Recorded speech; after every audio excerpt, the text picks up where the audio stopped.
else that I like. It's not that I'm anti-sports. It's just that like I just don't get it. So like I used to work for the same program, and it deals with our Pacific Islander community. Sports is such a huge thing, it's like their meal ticket, and that's what our community is best known for, especially in like football and like rugby, is like being super famous NFL players. But it's so like crushing to our students who like, especially in high school, like that don't get a scholarship. So then there's like, they're so embarrassed, they're so crushed, like they don't know what to do next because their whole life they got family pressure and community pressure to do well, and then they don't.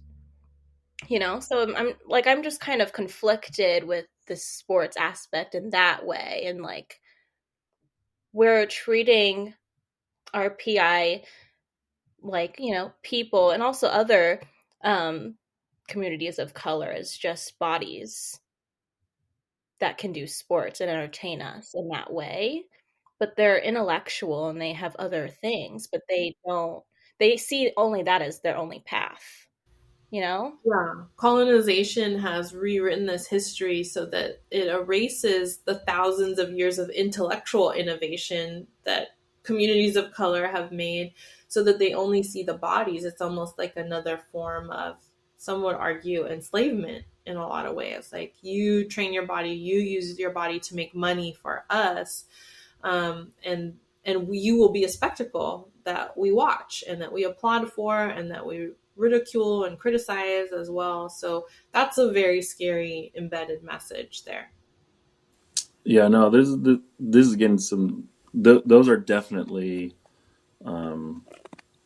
everything that you said, Alora, is spot on because I've had a lot of rugby players that have transferred from the sport of football, and when I meet them, and they are, I could see that they're bummed out because they were told, if you ate this way, if you work out this certain amount of time, if you do this and you do that, you're going to be, and everyone's telling them since like they're 10 years old, right?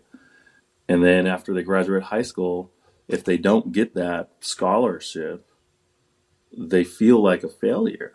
And it's like, what, that's heartbreaking for sure. And you got coaches, family putting that pressure. If you don't work hard enough, you're not going to get this. But and it's a shame that you know the youth have to go through that. And then if that sport was that one sport, there's a lot of people that is one sport was your whole life, your whole youth, and then you hit 18 and you graduate high school, you're lost. You're literally lost. And so, at the college level, when I coach, it's giving them that athletic outlet without the expectations of this is just fun. This is that. I mean, that's how I played rugby. I didn't play rugby until I went to college. I was an athlete in high school, but I didn't make it to the next level. And rugby was there as a club, and the time commitment was less. It's just 2 practices a week, and we got a game on Saturday. Wow, that's easy instead of 5 days a week and all that stuff. So, but yeah, it's heartbreaking when I've met some players that they're like, this is what I was told to do, and I did it, and I'm not getting what you told me I was going to get. I know a lot of some coaches, they like promise scholarships that you're going to get a scholarship. You're like, I never promised that ever. I know, unless I can guarantee it, but I just tell you might have a good chance and stuff. But that it's a crime, you know.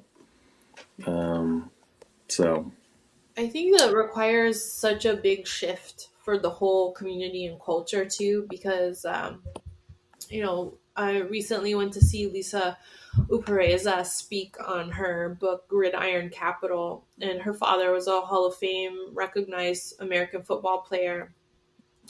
And she has a doctorate and has published a book, and she made a half-hearted joke of like, well, my dad still asked me, why didn't you go into sports?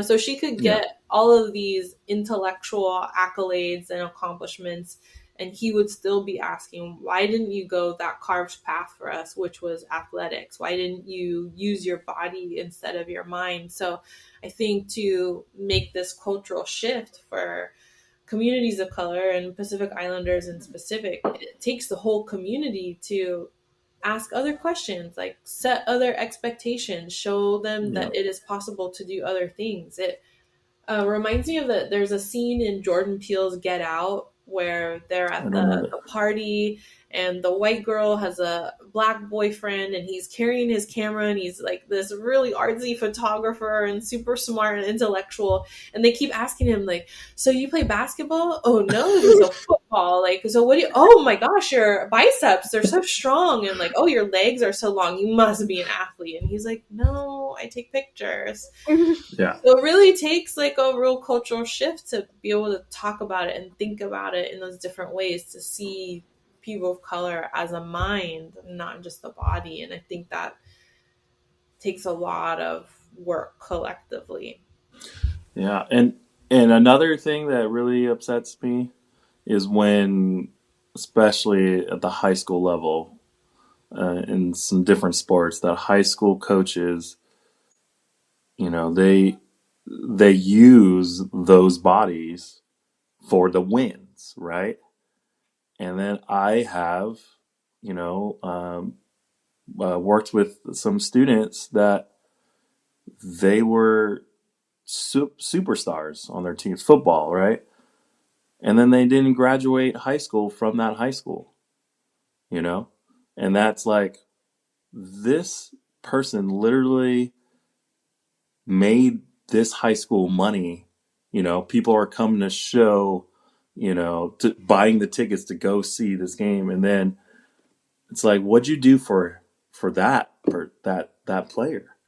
And you just use them up at age 16, 17, 18. It's like, oh, it's sickening,